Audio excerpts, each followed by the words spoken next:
여러분, 더 나은 삶을 살고 싶습니까? 네, 방법이 있어요. 오늘 그거 말씀드리려고 합니다.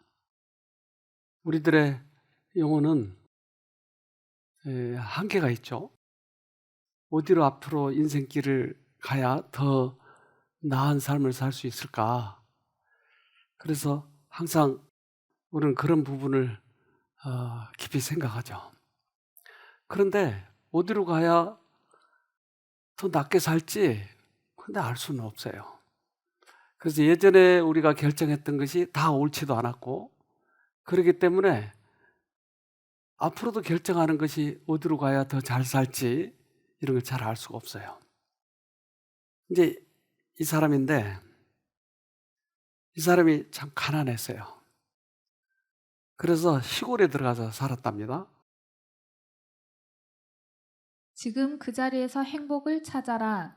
가난한 형편 때문에 더 이상 도시에서 살 수 없었던 사람이 외딴 섬으로 이사를 갔습니다. 30년이 지나 이제 노인이 된 그 사람은 지루한 섬 생활을 마감하고 도로 도시로 왔습니다. 여생은 도시에서 보내고 싶었던 것입니다. 새로 이사 온 그에게 이웃집 사람은 어디에서 살다 왔느냐고 물었습니다. 그는 자신이 살았던 섬에 대해 말해주었습니다. 그러자 이웃 사람이 탄성을 지르며 말했습니다. 세상에서 가장 아름답다는 그 섬 말입니까? 와, 그런 아름다운 곳에서 사셨다니 정말로 행복하셨겠군요. 그 말을 듣고 노인은 고개를 갸우뚱거렸습니다. 그 섬이 그렇게 유명한 섬이었나요? 그 섬의 풍경이 이렇습니다. 그래서 다른 사람들은 여기를 가고 싶어 해요. 근데 그분은 거기서 나왔어요. 네, 그럼요. 그 섬은 사람들이 가장 가고 싶어 하는 곳 중에 하나인걸요. 그 사실을 모르셨나요? 그러자 노인이 얼굴을 찡그리며 이런 말을 했습니다. 그 섬에 사는 동안에는 나는 왜 그 사실을 몰랐지? 떠나고 나서야 그 사실을 알게 되다니. 그 섬이 그토록 아름다운 곳이란 걸 진작 알았더라면 좀 더 그것을 누리며 살았을 것을. 사람들이 불행한 이유는 단 한 가지뿐입니다. 그것은 자기 자신이 행복하다는 사실을 잊어버리고 살아가기 때문입니다. 우리는 삶이 우리에게 주는 고마움을 그것을 잃어버리기 전까지는 느끼지 못하는 경향이 있습니다. 잃고 난 후에야 그 소중함을 깨닫지만 이미 때는 늦어버린 뒤입니다. 그 모든 세월을, 그 아름다운 섬에서 보낸 그 세월을 자기는 불행하다고 생각한 거예요. 여러분의 삶은 어떻습니까? 여러분의 삶 자체에 행복이 있을 텐데 그것을 못 찾고 살아가는 수도 있겠죠. 그래서 나폴레옹과 헬렌 켈러, 이 두 사람의 경우는 이렇게 이야기합니다. 천하를 정복하고 호령했던 나폴레옹은 자기 일생의 행복한 날은 고작 6일간이었다고 고백했다. 그런데 헬런 켈러는 보통 사람이 가진 건강을 못 가진 불구요 장애자로 볼 수 없고 듣도 말하지도 못하는 사람이지만 인생은 아름답고 사랑스러우며 귀중하고 행복된 것이라고 고백했다. 그는 모든 사람과 아픔을 나눠지고 사랑하는 마음으로 주고받았기 때문이다. 그렇다면 우리들의 인생살이에 있어서 그 행복을 어떻게 찾아가느냐? 멀리 가는 게 아니고, 그럼 인생살이는 어차피 앞길을 모르는데, 그러면 내 인생의 아름다움을 찾아야 되겠네요. 제왕나비라고 하는 나비가 있었어요. 근데 이 나비는 참 아름답죠? 정말 어쩜 저런 색깔을 하나님께서는 구상하셨는지. 근데 이 제왕나비는 멀리 가는 어떤 행로가 있어요. 캐나다의 노바 스코티아로부터 멕시코 시티의 서부 산맥들까지 대략 5,000km를 날아간다. 5,000km를 날아간대요. 그 작은 이 나비가 5,000km를 날아가는 거예요. 어떻게 그 길을 찾아서 갈까? 영상으로 좀 보겠습니다.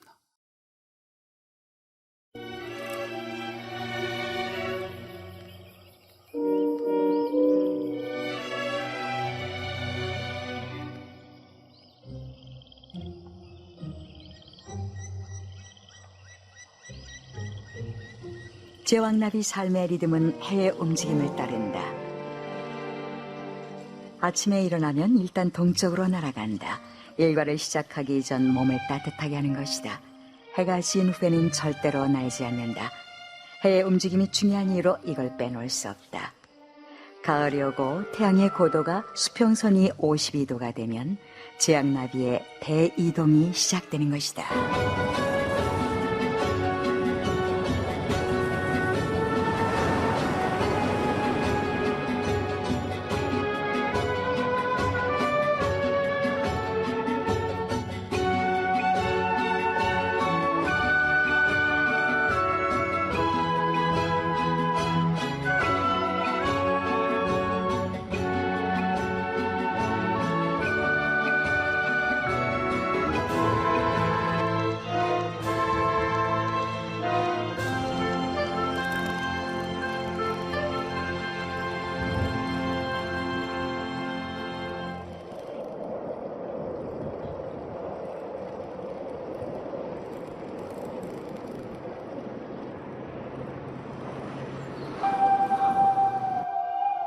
이 숲은 제왕나비에게는 매우 소중한데 오래된 나무로 인해 생긴 독특한 기후 때문이다. 이 숲풀 지역은 아주 독특한 기후를 갖고 있는데 약 3,100m 정도 되는 남서쪽 경사진 쪽이 그렇습니다. 숲이 담요의 역할을 하는 거죠. 냉기를 막아주고 따뜻하게 나비를 보호해 빗물을 막아주는 우산 같은 거라고 보면 됩니다. 그리고 나무는 뜨거운 물병 같은 건데 나비의 몸을 통해 복사열을 내보내게 됩니다. 겨울엔 기온이 낮게 떨어져서 추워지면 수백만 마리의 제왕나비들이 아름다운 나무를 완전히 둘러싸는 겁니다. 나무가 클수록 따뜻하니까 큰 나무가 좋은 집이죠. 드디어 겨울잠에 빠진다. 에너지를 비축하고 서로를 따스하게 감싸 안고 이렇게 나무에 매달린 채 앞으로 5개월간 깊은 잠을 잘 것이다. 따스한 봄이 찾아왔다. 제왕나비도 긴 잠에서 깨어난다. 태양빛을 받으려고 날갯짓을 한다. 비행을 위한 준비가 시작됐다. 이제 살랑대는 봄바람에 몸을 싣고 북쪽 텍사스까지 날아갈 것이다. 그리고 거기에서 짝짓기에 들어간다.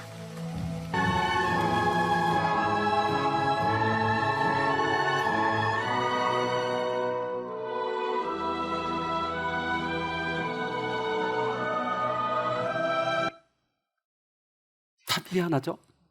얘들이 눈이 있어서 태양을 보고 날아갔는데 요즘에 과학자들이 이걸 다시 분석해 보니까 더듬이가 따로 있는데 이게 내비게이션처럼 자석을 가지고 있는 거야. 그래서 남과 북을 정확히 알고 그 갈 길을 내비게이션처럼 찾아가는 것이. 이 작은 나비가 5,000km를. 그런데 어떤 나비는 그 4세대에 도착하는 거야. 알 낳고 또 다시, 그 다음에 또 다시 이렇게 4세대에 도착하는 거야. 어떻게 그 길을 찾아갈 수 있을까요? 누군가가 이 나비를 몰고 가네요, 보니까. 나비가 한 번도 안 가봤다니까요. 우리 인생길도 어떻게 가는지 우리가 앞길을 모르는 거예요. 누군가가 인도하지 않으면 갈 수가 없는 거예요. 디모데후서 2장 5절로 6절. 경계하는 사람이 규칙을 어기면 상을 받을 수가 없습니다. 열심히 일한 농부가 첫 번째로 수확되는 곡식을 먼저 얻는 것이 당연합니다. 우리 인생길을 가는데 경기를 하는 거예요, 지금.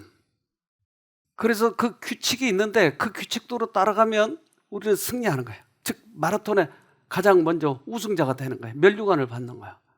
그런데 그 규칙을 무시하고 가면 우리는 아무리 열심히 뛰었더라 할지라도 인생길이 엉망진창되는 거예요. 나비는 그 작은 이 몸무게를 가지고 그렇게 멀리 갈 수 있듯이 우리 인생길에 있어서도 누군가가 인도하신 그 길을 따라가면 갈 수가 있는 것이죠. 잠언 16장 9절. 사람이 마음으로 자기의 길을 계획할지라도 그 걸음을 인도하는 자는 여호와시니라. 그래요. 내가 인생길을 계획해도 여러분 이렇게 살이라고 생각해 봤어요? 전혀 다르죠. 내 인생길이 다른 거예요. 한 사람이 부자, 그가 돈을 자꾸 버니까 이제 이 돈을 창고를 더 넓혀서 많은 물건을 쌓아야 되겠다. 그리고 생각을 해서 창고를 넓히는 거예요. 물건을 많이 쌓기 위해. 그런데 그의 영혼에 와서 누군가가 이 얘기하는 거예요. 누가복음 12장 19절로 21절. 또 내가 내 영혼에게 이르되 영혼아 여러 해 쓸 물건을 많이 쌓아두었으니 평안히 쉬고 먹고 마시고 즐거워하자 하리라 하되 하나님은 이르시되 어리석은 자여 오늘 밤에 내 영혼을 도로 찾으리니 그러면 내 예비한 것이 네 것이 되겠느냐 하셨으니 자기를 위하여 재물을 쌓아두고 하나님께 대하여 부여치 못한 자가 이와 같으니라. 나는 내 계획대로 물건을 많이 쌓아서 부자가 돼서 영원히 살 것처럼 쌓아놨지만 주님은 네 영혼을 내가 찾겠다.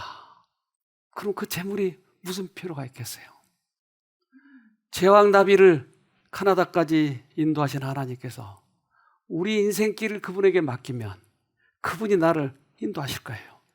근데 가다가 내가 실패했다 이 말이에요. 그럼 어떻게 다시 그 길을 찾아가죠? 많은 사람들이 이 잘못된 길을 가고 있으면서도 어떻게 다시 그 길을 찾아가야 될지를 모르는 거예요. 주님께서는 이렇게 얘기하십니다. 그대는 그리스도를 따르는 자가 되기를 원하지만 어떻게 시작할지 모르고 있는가? 그대는 암흑 가운데서 빛을 어떻게 찾을지 모르고 있는가? 그대가 가지고 있는 빛을 따르라. 하나님의 말씀에 대하여 알고 있는 것에 순종하려는 마음을 가지라. 하나님의 능력과 그분의 생명은 그분의 말씀 가운데 있다. 그대가 믿음으로 그 말씀을 받아들일 때 그것은 순종할 능력을 주게 될 것이다. 그대가 소유하고 있는 빛에 유의할 때 더 큰 빛이 오게 될 것이다. 많은 사람들은 그 빛을 잃어버렸을 때 어디 가가지고 다른 빛을 찾으려고 하니까 사람들이 오류에 빠지는 거야. 그런데 내가 가지고 있는 이 빛에 순종하라고요. 바로 지금 시작하면 된다. 근데 우리는 그 행복을 찾아가는데 행복을 어떻게 찾아야 될지 모르는데 이 미국 하버드대에서 행복의 비밀이라고 하는 책을 냈는데 이 사람은 75년간 추적 조사를 한 거야. 인생이 나아가지고 인생을 가는 그 길. 그러니까 젊은 사람들이 75년 동안 추적을 하는 거야. 만약에 20살에 했다면 몇 살이죠? 95살까지 추적 조사를 한 거야. 그래서 이 추적 조사, 이것은 틀릴 수가 없죠. 왜? 한 사람이 아니고 여러 사람을 가지고 했으니까 700몇 명을 가지고. 근데 이 추적 조사를 해서 가장 행복한 것이 무엇인지를 그가 발췌해가지고 책을 썼다 이 말이죠. 행복이란 참 알쏭달쏭하다.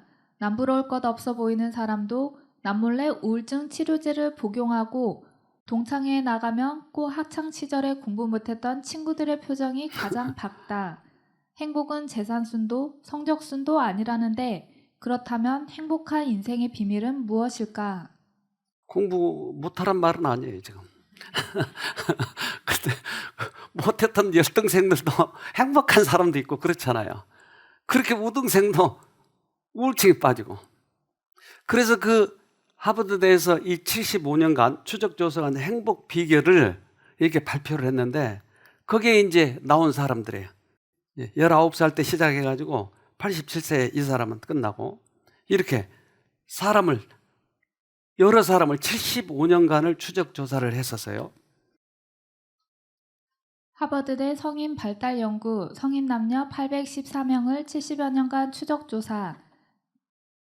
개인의 건강과 행복은 인간관계. 조지 베일런트 교수 47세까지 형성된 인간관계가 이후에 건강하고 행복한 삶의 지표. 그래서 이 팀장이 3번이나 바뀌었어요. 그래서 3대째 이제 이 팀장이 맡아서 마지막 이걸 발표해 준 거예요. 그래서 행복의 비밀은 뭘까? 이걸 우리가 좀 실감나게 영상으로 좀 봐야 되겠죠. 1980년대에서 2000년대에 태어난 세대에게 그들의 가장 중요한 인생 목표가 무엇인지 물었을 때 80% 이상이 그들의 주된 인생 목표는 부자가 되는 것이라고 답했습니다. 같은 젊은이들 중 50%가 그들의 또 다른 인생 목표는 유명해지는 것이라고 답했습니다. 세상은 우리에게 계속해서 더 열심히 일하고 더 노력하라고 그리고 더욱더 성취하라고 말합니다. 그런 것들을 추구해야만 한다고 세상은 우리를 압박합니다. 좋은 삶을 살기 위해서 말이죠. 사람들의 인생 전체에서 그들이 한 선택과 그 선택의 결과물들을 한눈에 보기란 거의 불가능합니다. 하지만 만약 우리가 인생 전체를 한꺼번에 펼쳐볼 수 있다면 어떨까요? 사람들의 10대 시절부터 노년까지 온전히 연구해서 무엇이 사람들을 행복하고 건강하게 하는지 볼 수 있다면 그것을 우리는 해냈습니다. 하버드 대학교 성인 발달 연구는 역대 최장 기간에 걸친 인생 연구일 것입니다.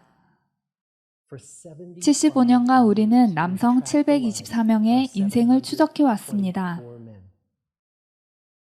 해마다 그들의 직업과 가정생활, 건강 상태에 관해 설문했죠.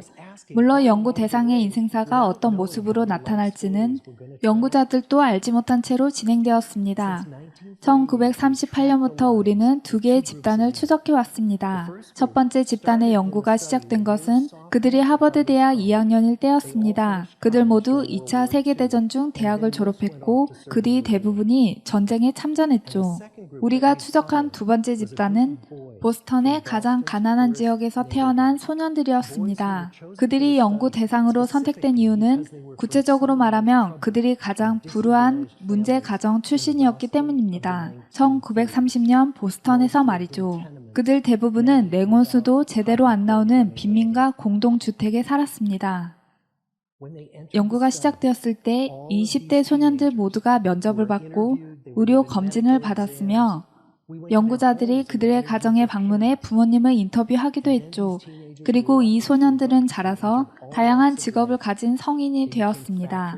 그들은 공장인부, 변호사, 벽돌공, 의사가 되었고 그중 하나는 미국 대통령이 됐습니다. 몇 명은 알코올 중독이 되었고 몇 명은 정신분열증을 얻었습니다. 몇 명은 신분 상승에 성공해 사회의 가장 밑바닥에서 맨 꼭대기까지 올라갔으며 몇 명은 그와 정반대의 인생길을 걸었습니다. 우리는 무엇을 배웠을까요? 우리가 지금까지 만들어낸 이 수만 페이지짜리의 인생 데이터를 통해 무엇을 배웠을까요? 이 연구의 교훈은 부나 명예 혹은 열심히 노력하는 데 있지 않았습니다. 75년간의 연구에서 우리가 얻은 가장 분명한 메시지는 좋은 관계가 우리를 건강하고 행복하게 만든다는 것입니다. 여러분 충격 받았습니까? 우리가 추구하는 것은 명예, 돈, 풍부함 이런 것들이 행복하게 만드는 줄 알았어요. 근데 엉뚱하게 이 대답이 나온 거예요. 관계다. 그러니까 우리 속에 행복이 숨어 있는데 이걸 모르고 돈만 추구하고 갔다 이 말이에요. 공부 열심히 하면 그렇게 되는 줄 알았어요. 근데 그렇지 않더라. 그래서 이들은 814명이나 추적을 했기 때문에 틀릴 이유가 없잖아요. 더구나 75년간이나 했잖아요. 그래서 빈민촌에서 아니면 그렇게 유명한 대학에서 이 사람들을 다 골라가지고 이렇게 했기 때문에 틀릴 이유가 없어요. 근데 그들의 결론은 관계였어요. 이걸 더 좀 살펴봅시다. 우리는 관계에 관한 세 가지 커다란 교훈을 얻었습니다. 첫째는 사회적 연결은 유익하되 고독은 해롭다는 것입니다.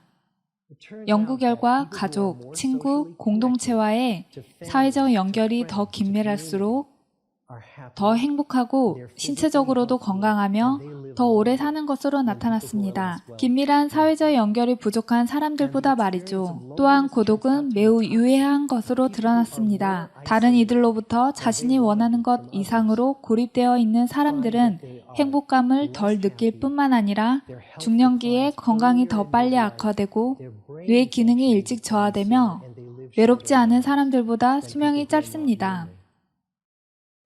슬픈 사실은 어느 시기를 조사하든지 간에 미국인 5명 중 1명 이상은 외롭다고 답하리라는 것이죠.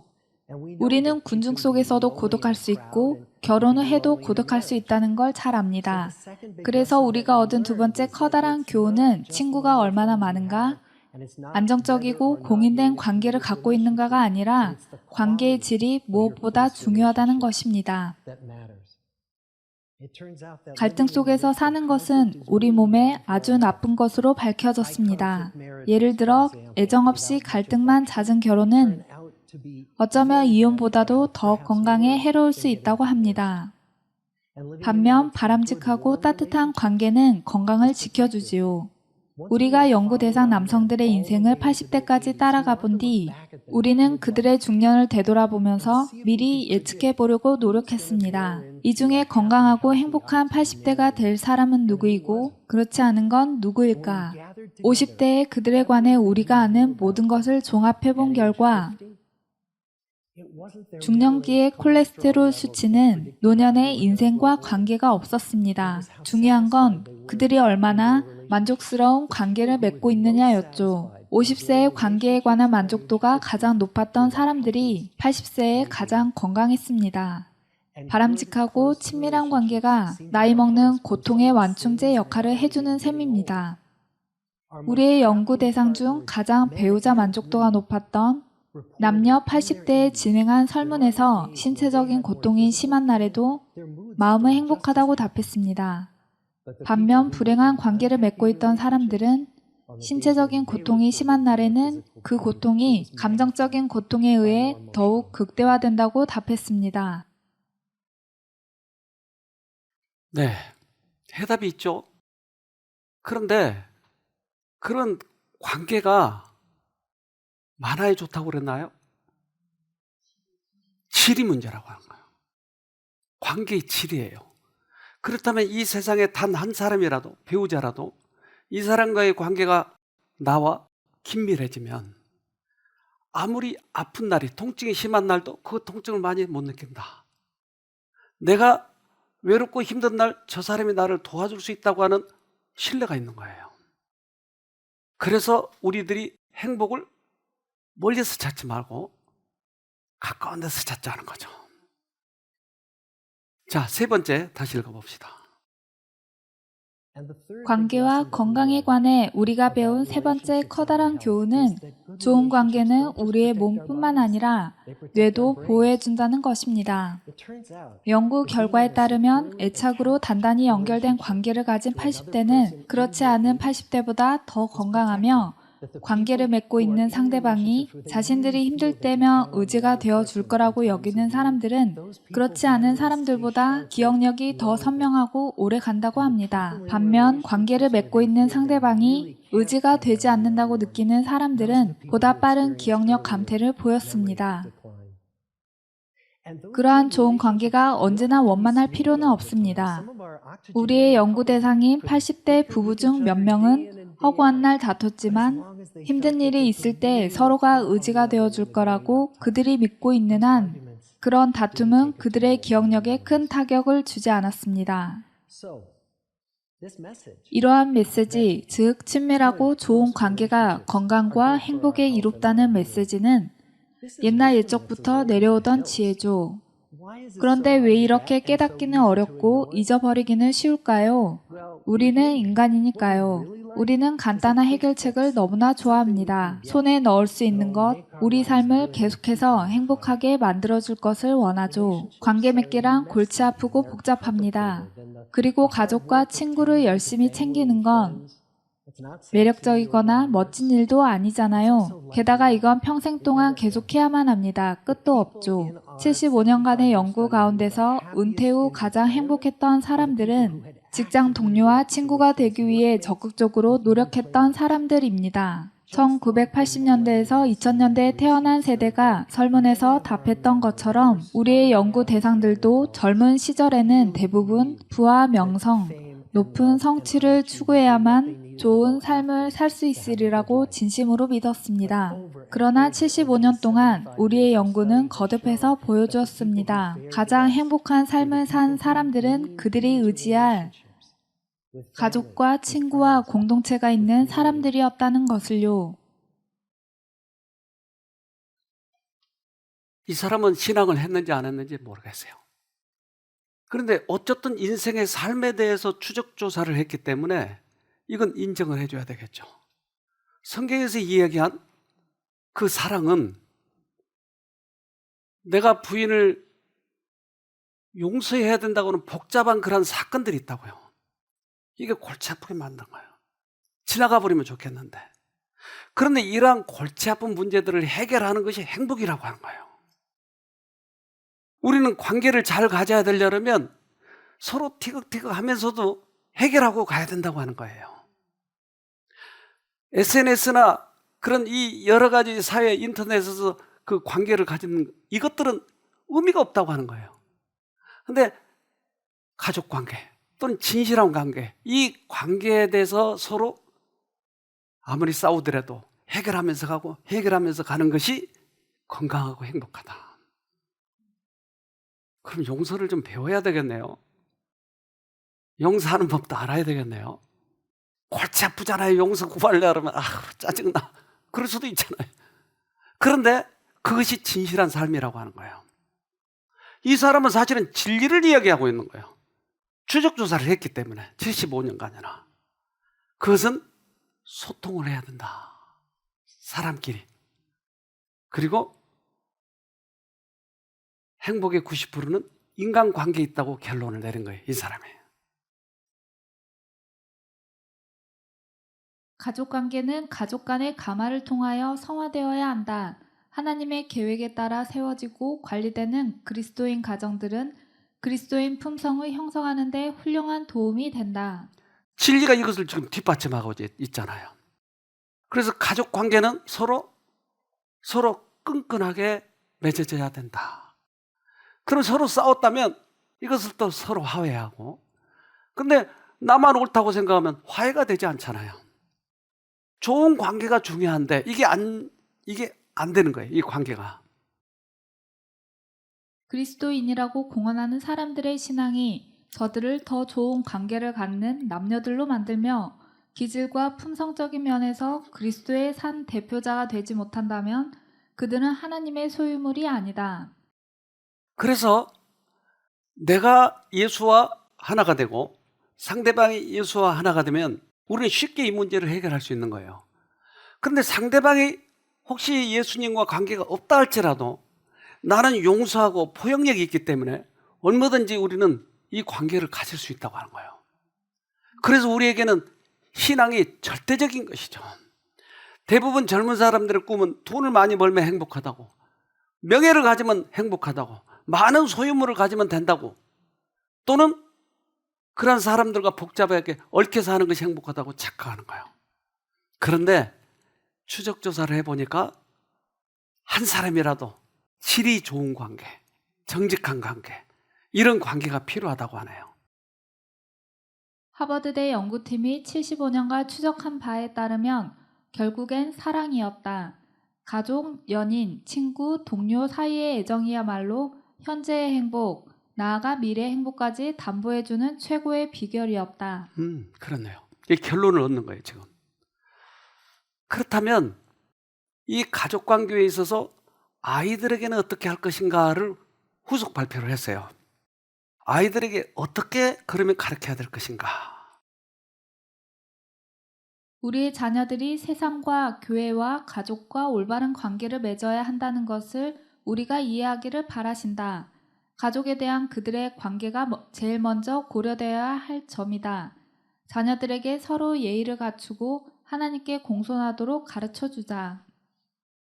그래서 말씀 속에서는 아이들이 부모를 공경하는 것을 배워야 되고, 왜냐하면 어렸을 때의 부모가 하나님의 위치예요. 그러면 부모에게 순종하고 공경하는 법을 가르치면 하나님께 순종하는 법을 쉽게 배우는 거예요. 그런데 방치해버리면, 아이를 너무나 과격하게 하면 하나님이 그런 분으로 착각할 수 있다 이 말이에요. 근데 부모의 품성이 하나님의 품성을 닮으면 쉽게 하나님께 적응할 수 있는 것이에요. 어렸을 때의 그런 사랑은 그래서 참 중요하죠. 저는 5살 때 첫사랑을 했었어요. 그래서 손가락을 수백 번 걸었어요. 우리 나중에 결혼하자. 근데 쉽게 날아가 버릴 줄이야 꿈에도 생각하지 못했어요. 그 어렸을 때도 그 사랑의 마음이 있거든요. 그래서 아무것도 모르지만 그 사랑을 서로 주고받을 수 있다고요. 근데 그 아이들에게 부모는 그 하나님을 사랑하고 가정에서 따뜻하고 친절한 그 하나님의 사랑을 보여주면 아이들이 그걸 쉽게 느끼는 것이에요. 사랑은 품성을 변화시키고 감정을 지배하고 정욕을 제어하고 증오심을 사라지게 하고 성정을 고결케 한다. 이 사랑을 사람의 마음에 품으면 그것이 생애를 유쾌하게 하고 주위에 있는 모든 사람에게 정확히 하는 감화를 끼치는 것이다. 이 사람은 3대에 걸쳐서 추적 조사를 하고 연구를 했지만 성경은 간단하게 그 핵심을 이야기하는 거예요. 사랑이 이렇게 만든다. 사랑이 관계를 그렇게 형성하게 만들고 용서하게 만든다. 그러니까 성경은 해답이에요. 근데 성경 없이 어떻게 행복하게 살 수 있느냐고요. 그건 불가능해요. 사랑은 그 본질에 있어서 파급적이며 그 활동에 있어서 조용하나 큰 악을 정복하는 그 목적에 있어서는 강하고 힘차다. 사랑의 영향력은 녹이고 변화시킨다. 그것은 사악한 자들의 생애를 사로잡을 것이며 다른 모든 방법이 실패할지라도 그들의 마음을 감화시키는 일을 할 것이다. 그럼 이 사랑이라고 하는 게 있으면 모든 문제가 해결이 되네요. 그럼 이 사랑을 어디서 가져오죠? 거기밖에 없는 거예요. 하나님밖에 없는 거예요. 그래서 하나님으로부터 이 사랑을 배우면 이 모든 문제가 해결이 되는 거예요. 나의 영향력이, 나의 이 따뜻하고 친절함이 상대방을 녹여버리는 것이, 다른 어떤 것으로도 해결할 수 없는 것들을 사랑이 해결하는 것이에요. 사랑은 깡패를 만들지 않아요. 사랑은 부드럽고 친절한 사람을 만들게 되죠. 고린도전서 13장 4절 사랑은 오래 참습니다. 사랑은 친절합니다. 사랑은 시기하지 않습니다. 사랑은 자랑하지 않습니다. 사랑은 교만하지 않습니다. 저는 예수님을 믿고 이 사랑을 실천해 보려고 애를 썼어요. 그런데 이게 잘 되지 않아요. 어느 날 교회를 갔더니 우리 집사람하고 나보다 훨씬 잘생기고 젊은 남자하고 자꾸 이 얘기를 나누는 거예요. 근데 어떻게 해야 돼요? 사랑은 오래 참으라고 하니까 꾹 참아요. 다음에 보니까 또 그 남자하고 또 이 얘기를 하는 거예요. 사랑은 어떻게 하라고요? 시기하지 말래요. 꾹 참고. 다음에 보니까 또 그 남자하고 폭발해요. 우리가 참는 건 폭발해요. 근데 그리스도가 우리 마음에 오시니까 시기가 나지 않는 거예요. 저절로 참아지는 거예요. 이것이 그리스도의 사랑이에요. 그러니까 지금 이 얘기한 사랑은 자랑하지 않습니다. 사랑은 오래 참습니다. 이것이 예수님은 그렇게 했고 사랑이 그렇게 한 것이지 내가 그렇게 할 수 있다고 하는 건 아니에요. 내 마음에 사랑을 품으면 그렇게 된다 이 말이에요. 그래서 우리는 이 가족이 그 사랑 안에서 그것이 실제로 그 생활 속에서 적용이 돼야 되겠죠. 고린도전서 13장 5절 사랑은 무례히 행동하지 않습니다. 사랑은 자기 유익을 구하지 않습니다. 사랑은 쉽게 성내지 않습니다. 사랑은 원한을 품지 않습니다. 예수님은 원한을 품지 않습니다. 예수님은 무리하지 않습니다. 그러니까 예수님을 마음에 모시면 내가 그렇게 된다고 하는 거예요. 우리는 이 사랑이 없을 때 어떻게 되냐면 우리 영상을 하나 봅시다. 실제로 제2차 세계대전 당시 부모와 떨어져 고아원에서 자란 아이들은 상당수가 뇌발달 장애를 보였다.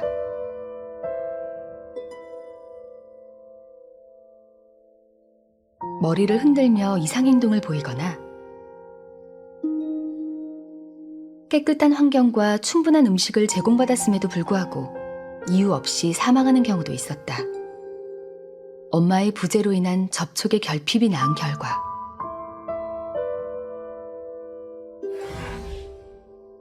고아원에서 충분한 접촉을 받지 못한 아이들은 성인이 된 후에도 기억과 언어를 관장하는 축두엽 등 뇌의 특정 영역이 제대로 발달하지 못했다.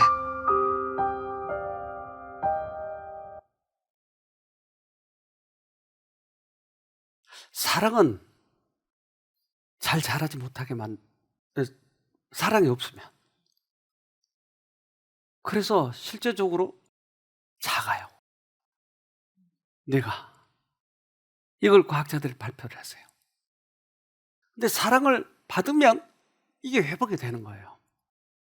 그렇다면 우리 가정에 가장 필요한 건 뭐죠? 사랑이에요. 사랑은 그 속에 에너지가 들어있어요. 그래서 사랑을 우리 안에 품으면 이 에너지가 발산이 돼요. 사랑은 힘이다. 부의 힘은 타락케 하고 멸망케 하는 경향을 가지고 있으며 무력의 힘은 상하게 하는 데에는 강하나 순수한 사랑은 탁월성과 가치는 선을 행하며 선 외에는 아무것도 행하지 않는 효력이 있다. 아, 그 효력이 있네요. 악하게 만들지 않네요. 선하게 만드네요. 사랑은. 그러니까 사랑을 어떻게 우리가 소유하느냐 하는 거예요. 그래서 아까 하버드 75년 추적 조사는 사실은 진리를 비춰주는 것이었어요. 어떻게 그것을 알았겠어요? 그러나 사람의 생애에 있어서 행과 불행을 그것은 보여주고 있었으니까 결국 진리였죠. 한 분이 오셨는데 이분이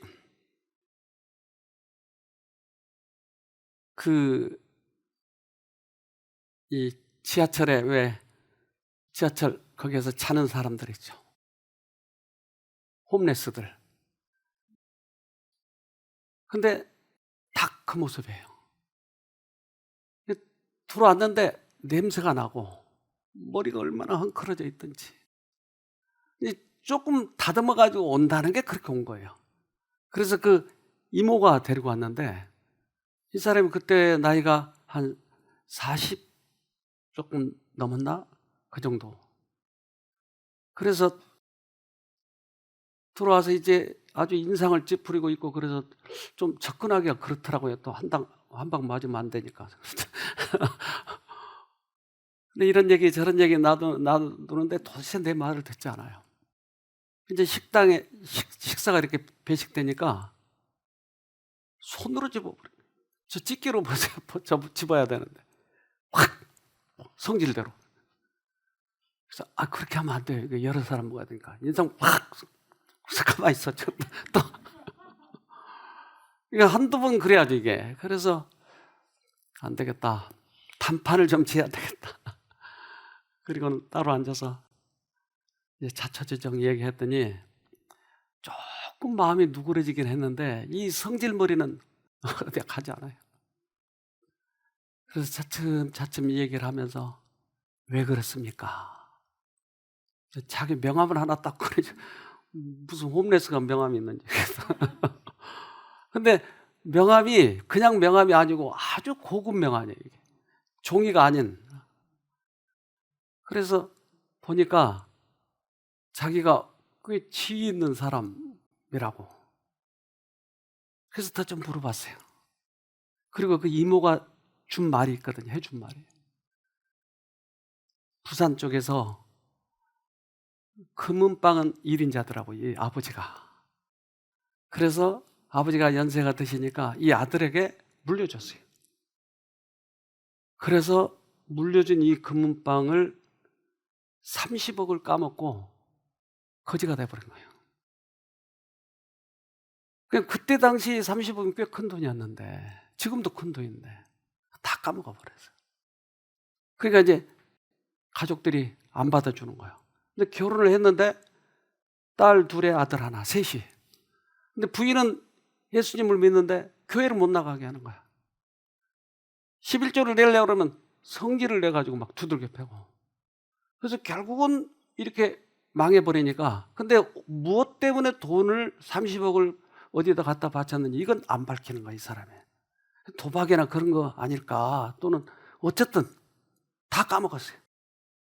그래서 이 사람이 부인한테도 쫓겨나고 애들도 아빠를 싫어하는 거예요. 두들겨 패고 그러니까.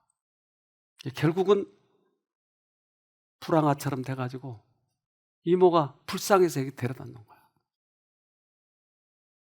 그런데 자기 인생을 뒤돌아보니까 너무나 그 큰 행복을 자기는 타락해가지고 이 쾌락을 위해서 쫓아가다가 그렇게 돼버린 거예요, 결국. 인생이 잠깐 그렇게 되는 거예요. 이게 오래 걸린 것도 아니라는 거예요. 그렇다고 이제 필리핀 가서 거기서도 뭐 재기해 보려고 그랬는데도 안 되고, 그래서 다시 국내로 돌아가지고 결국은 떠돌이 생활하는 거예요. 불쌍해서 이모가 가끔씩 돈을 조금씩 주면, 많이 주면 결국 더 안 되니까 그러다가 여기 데려다 놓은 거예요.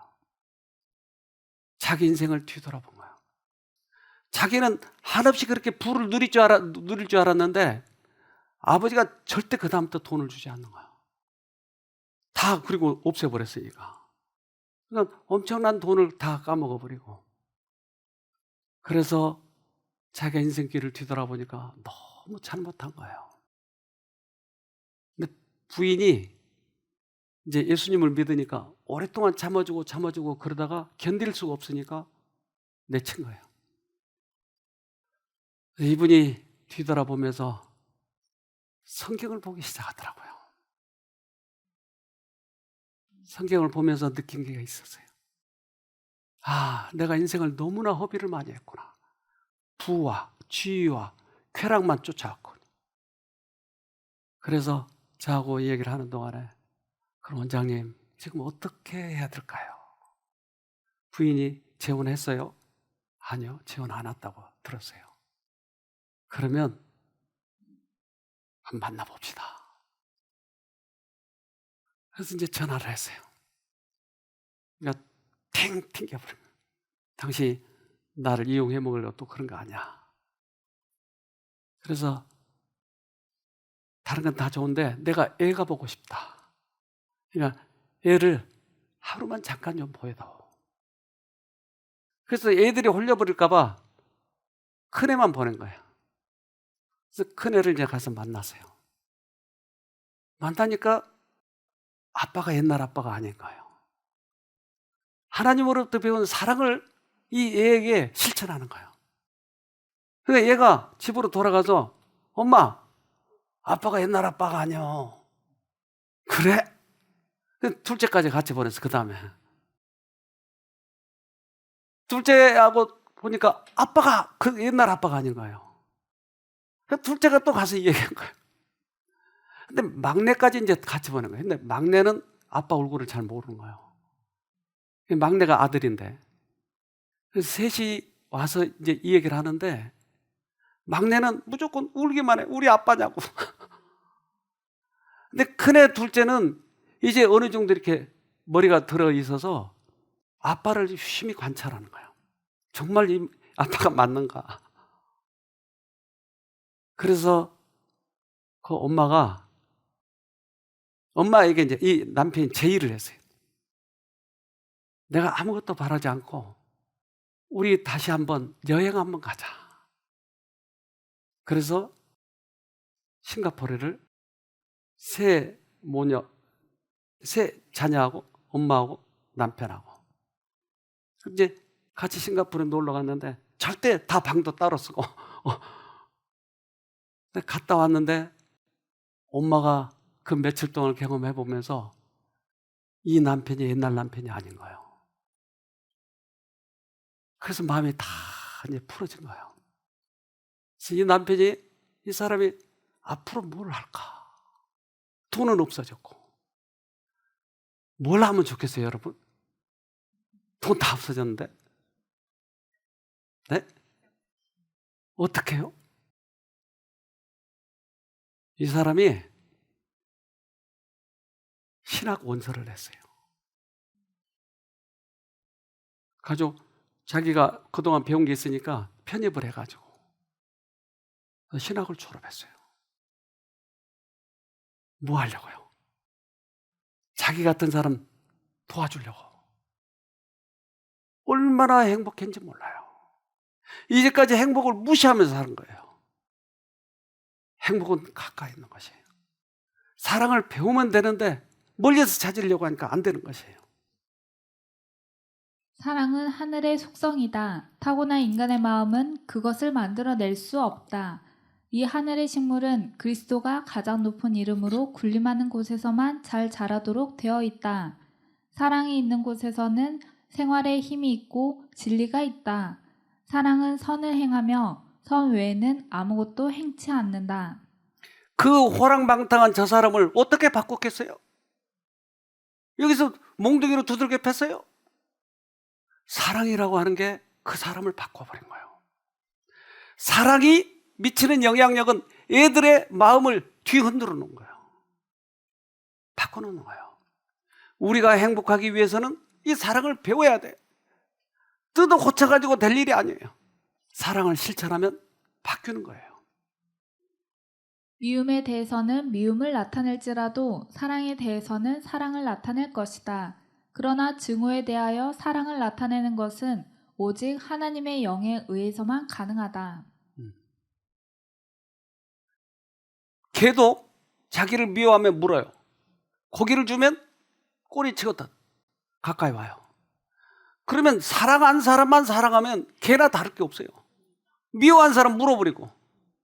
그런데 하늘에서 배운 사랑은 미운 사람도 사랑하는 것이에요. 이것이 상대방을 감싸주는 거예요.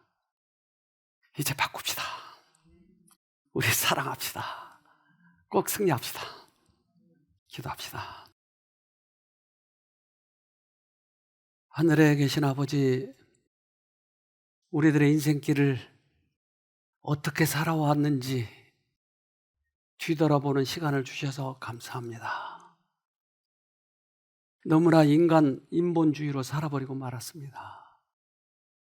그러나 하늘의 사랑을 이제 배우고 싶습니다. 우리 가정에 그 사랑이 실행이 되면 모두 다 행복해 하지 않겠습니까? 저희 자신들을 다시 한번 반성하고 새롭게 시작하는 귀한 계기가 되도록 도와주시옵기를 예수님 이름으로 기도합니다. 아멘.